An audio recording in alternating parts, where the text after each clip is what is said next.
Buenas noches, Paola, gracias por estar acá. Hola Vivi, ¿qué tal? Un placer. Primero que nada, felicitaciones. Felicitaciones por el cambio de marca. Gracias.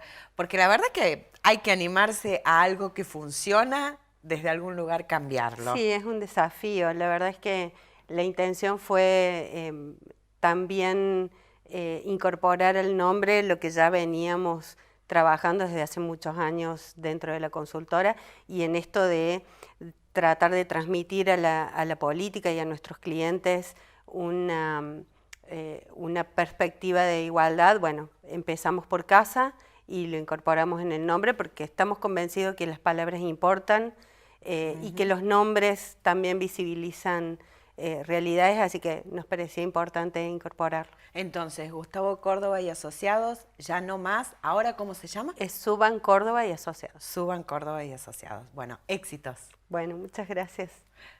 Vamos a lo que sucedió en Argentina. ¿Qué pasó entre las PASO y el domingo? Para que la polarización se profundice tanto primero y para que Macri, digo, porque desde la economía no lo podemos explicar, porque del 11 de agosto al 27 de octubre, convengamos que si hubo algo que no funcionó fue la economía. Entonces, desde ese lugar ya lo damos por descartado. ¿Qué pasó para que Macri recuperara 9 puntos, 8 puntos? Bueno, pasaron cosas, como dice, le gustaba decir al presidente.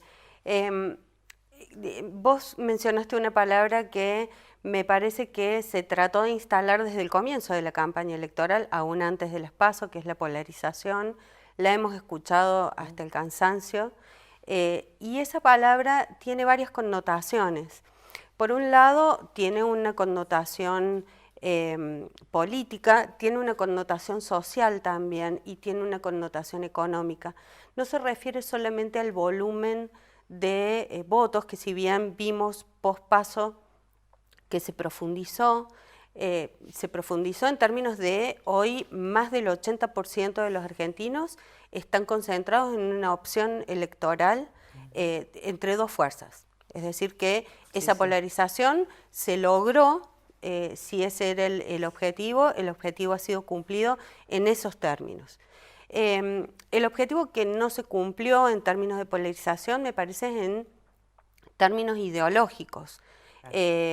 O mejor dicho, se volvió en contra de lo que el presidente o el espacio Cambiemos o quienes diseñaron esa campaña pretendían hacer. De alguna manera, en las elecciones PASO, se buscó esa polarización para lograr adelantar tiempos, ¿no? Tiempos electorales para que se definiera la elección en unas PASO y para que en una primera vuelta se trasladara esto que vimos que sucedió en esta primera vuelta, que era adelantar una posible segunda vuelta. Bueno, evidentemente la cantidad de votos no alcanzó, si bien la diferencia se achicó y mucho, porque recordemos que había una diferencia de aproximadamente 17 puntos entre las PASO y las elecciones generales. Se achicó mucho la diferencia, pero por supuesto no alcanzó para pasar a una segunda vuelta o para ganar en primera al presidente. Esta polarización en términos ideológicos lo que hizo fue profundizar, me parece, un poco más las diferencias en Argentina, y pasó esto que vos mencionabas recién. Gente que se vio muy perjudicada en términos económicos, porque digamos que la crisis económica no solo no se revirtió, ni se solucionó, ni mucho menos, sino que se profundizó entre las PASO y las elecciones. Recordemos la reacción de los mercados el día después de las PASO y demás, pero gente que se vio muy perjudicada por esta crisis económica, aún así apostó a la opción del presidente Macri, creo yo, porque hubo un voto retrospectivo, un voto castigo de alguna manera, ese miedo que se logró instalar en la sociedad a volver al pasado, una campaña que se revitalizó después de las PASO, no se abandonó el Big Data ni se abandonó la campaña en redes sociales, sino que se incorporó una modalidad que hasta ese momento...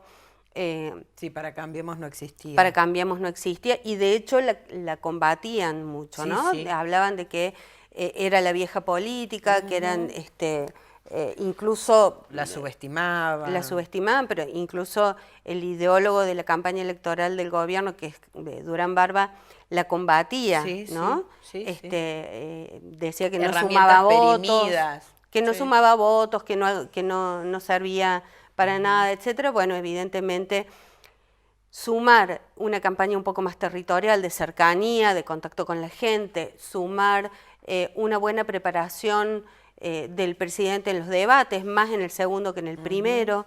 Qué trabajo ese, ¿no? Debe haber sido. Sí, sí, fueron Porque la comunicación recursos que de no alguna, es un tema de alguna para... manera lograron, además también una participación de algunos medios, ¿no? Sí, Muy sí. importante, que inclinaron la cancha de alguna manera Totalmente. hacia Juntos por el Cambio. Bueno, fue una serie de factores que juntos evidentemente lograron achicar esa diferencia entre la primera y la segunda instancia electoral. La gran sorpresa fue, tanto en las PASO como el 27, la provincia de Buenos Aires. Sí. Sabemos bueno, que Suban, Córdoba y Asociados trabajó mucho en la provincia de Buenos Aires y bueno, la verdad que siempre es una gran incógnita, ¿no? En ese gran conglomerado con tantas diversidades que presenta. Sí. Hay unos que dicen que, por supuesto que las obras de infraestructura son importantes, pero que si la gente no tiene para comer, mucho no le sirve la cloaca, que encima la tiene en la vereda, no le llegó al patio de la casa. Entonces, hay ahí todo como un entramado como difícil de poder ordenar para ver. ¿Qué ven ustedes? ¿Qué vieron ustedes? Bueno, la provincia de Buenos Aires tiene muchas realidades muy diversas y muy complejas.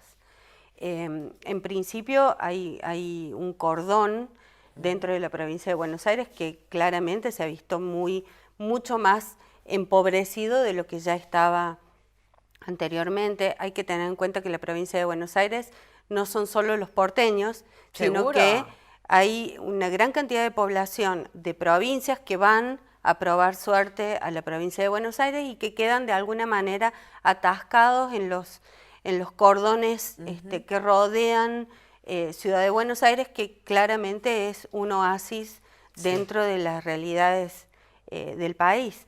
Así que evidentemente yo hablaba recién de un voto retrospectivo, un voto castigo, pero también, digo, dentro del voto, para poder analizarlo en profundidad, tenemos que ver que hay muchos componentes o muchos motivadores del voto, Seguro. por decirlo de alguna forma. Hemos hablado de muchos tipos de votos distintos y no predomina uno solo. En tiempos de crisis económica, el mayor componente del voto es el voto económico, ¿no? Esto que llamamos comúnmente el voto con el bolsillo. Sí. Y por supuesto la crisis económica ha pegado a los sectores más vulnerables que están concentrados en este primer y segundo cordón de la provincia de Buenos Aires y en el resto de las provincias del país, salvo un cordón central, que es el que hemos visto que en esta última elección se ha volcado a votar a Juntos por el Cambio. Pero la provincia de Buenos Aires tiene una realidad económica muy compleja, que venía siendo contenida de alguna manera en el gobierno de Cristina Kirchner y que fue la más golpeada en términos de crisis económica en el gobierno de Mauricio Macri. Es uno de los motivos también por los cuales María Eugenia Vidal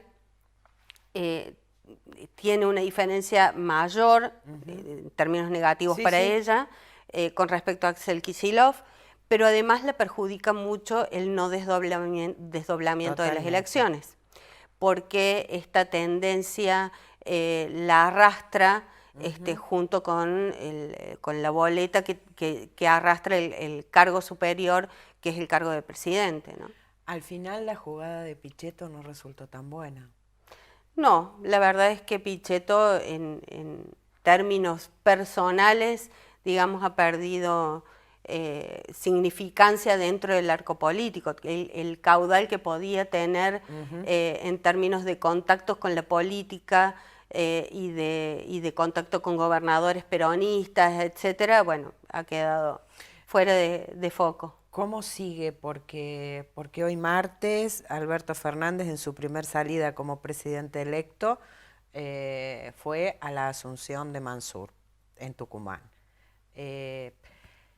Con Alberto Fernández se da una particularidad, ¿no?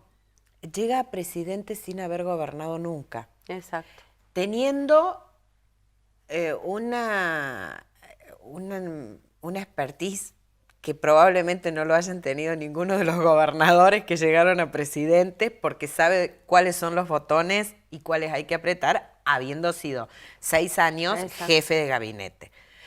Pero no tiene ningún territorio Alberto Fernández porque uno dice, bueno, Menem, La Rioja, Kirchner, Ríos Gallegos, no. Se dieron en Alberto esta elección. Fernández no tiene territorialidad. Entonces, el albertismo todavía está como en formación.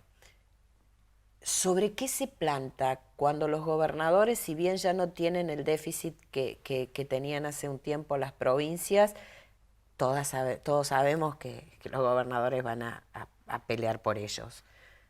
¿A dónde se planta para gobernar con un Congreso en el que va a tener que negociar sí todo o sí? Sí. Todo, hasta el café que se compra para servirles los cafés a los diputados.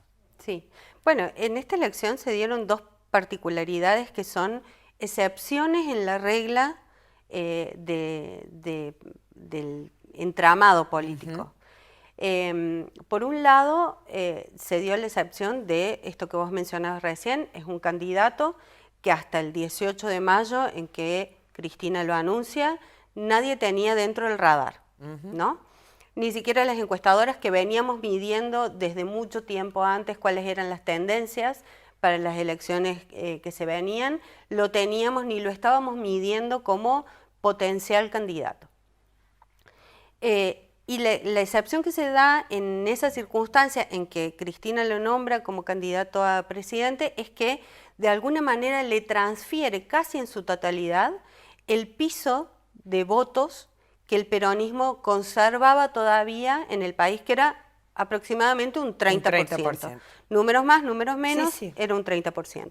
Que era lo que Cristina todavía conservaba como... ese núcleo duro. Exactamente. Sí, sí. Y por el otro lado, la otra excepción en esta ocasión es que se pone un candidato peronista que no tiene voto propio. Claro. Entonces, me parece que eso configura todo un mapa muy particular dentro del peronismo, pero de alguna forma capitaliza ese 30% de votos de núcleo duro y llega a el porcentaje que obtuvo ahora en las 48. Elecciones.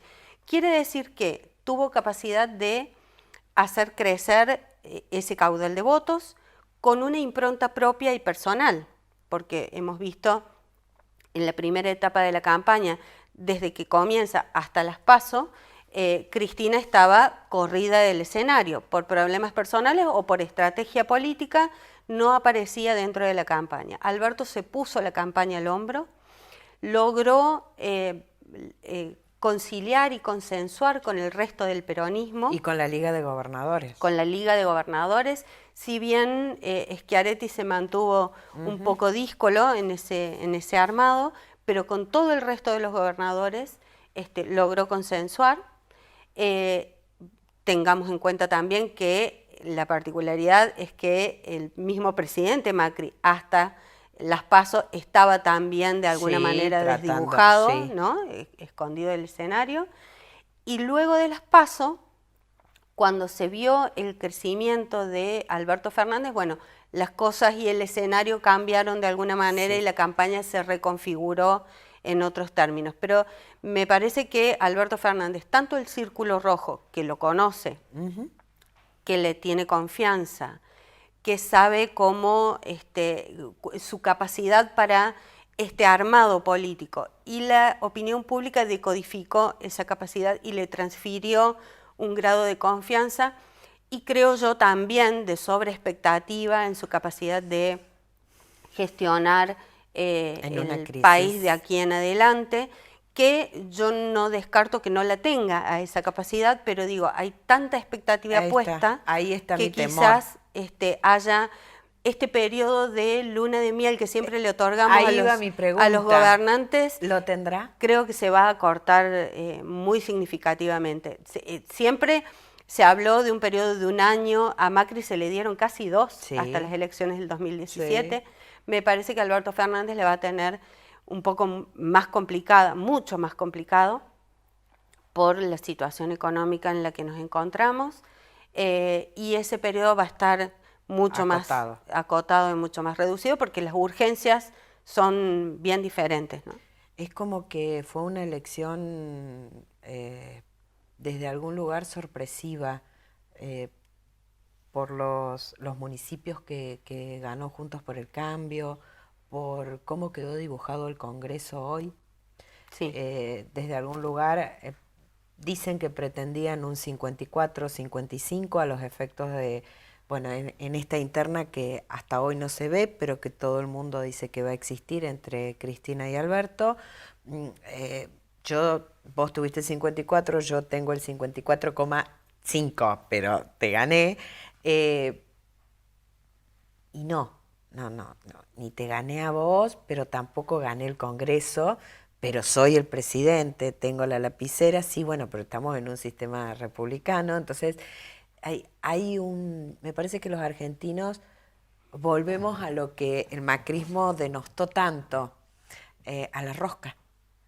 Porque va a ser la única forma, pero a la rosca en el buen sentido. Sí, en términos de negociación política, ¿no? A la negociación constante, a que las cosas para que salgan por consenso desde algún lugar, alguien tiene que ceder y el otro, los dos terminan cediendo para que se llegue al objetivo final. Estaba viendo un trabajo hace un ratito de unos colegas que medían la composición del voto de Fernández, para tratar de sopesar qué cantidad de votantes eran de Cristina y qué cantidad de votantes eran de Alberto Fernández a lo largo de toda la campaña. Y ha tenido variaciones altas y bajas, uno y otro, y hacia el final de la campaña se ve cómo se va normalizando esa curva, y ellos otorgan el mismo peso al voto hacia Cristina Fernández que hacia Alberto Fernández.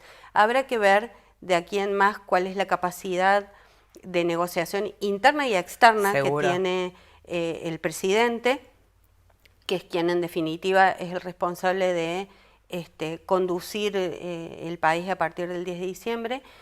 Me parece que va a tener que ser una estrategia muy parada en la creación de consensos con todas las fuerzas políticas. El Congreso de la Nación en el Congreso no va a haber mayorías automáticas, así que esa negociación para dentro de la política y para afuera se va a tener que dar necesariamente, y me parece que por la diferencia que hubo entre Macri y Fernández en estas elecciones, no hay cheque en blanco para nadie. Para nadie.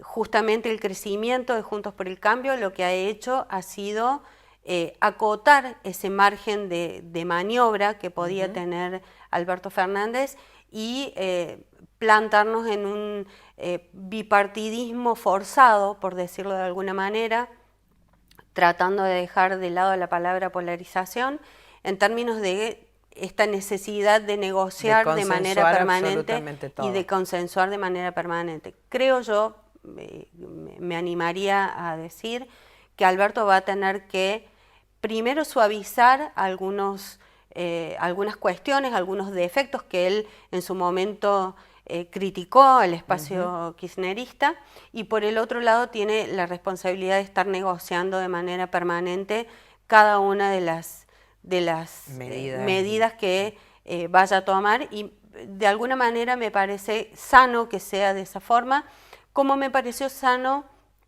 el arranque de la transición que se ha tenido cuando el presidente saliente y el presidente entrante se reúnen en términos cordiales a presentarse sus equipos para lograr una transición ordenada. Por supuesto, seguimos teniendo indicadores económicos muy negativos, por supuesto, hemos profundizado el cepo, por supuesto, seguimos en medio de una cantidad de vicisitudes económicas y de incertidumbre económica muy compleja, pero me parece un primer paso auspicioso en términos políticos, porque de alguna manera la economía también se nutre de los gestos políticos y de la simbología política, y me parece que ha sido un buen gesto. Por supuesto, la economía se mueve por percepciones, y si uno percibe que va a ser una transición ordenada y que en los puntos básicos se ponen de acuerdo, ya también da ciertas certezas. Nos queda nada, Córdoba. Un minuto para Córdoba y para Schiaretti y para un solo diputado de Hacemos por Córdoba. También él se vio perjudicado en este bipartidismo que se generó entre Juntos por el Cambio y el PJ al no haberse jugado y al haber presentado la boleta corta. Bueno, hay una gran diferencia entre el discurso del gobernador Schiaretti el día que gana las elecciones, con ese margen tan amplio, con ese discurso tan esperanzador de construcción de una alternativa federal que sirviera de alguna manera de equilibrio, ¿no? Entre las dos fuerzas que se presentaban muy polarizadas. Creo que el gobernador apostó al localismo, al cordobesismo, y quedó de alguna manera entrampado en ese entramado que se fue reconfigurando después. Me parece que va a estar en una posición un poco incómoda, muy incómoda, pero de alguna manera creo que tiene la cintura política y el margen de maniobra que le otorga la gran cantidad de votos que obtuvo en su provincia para poder manejarse en esta nueva Argentina que se perfila.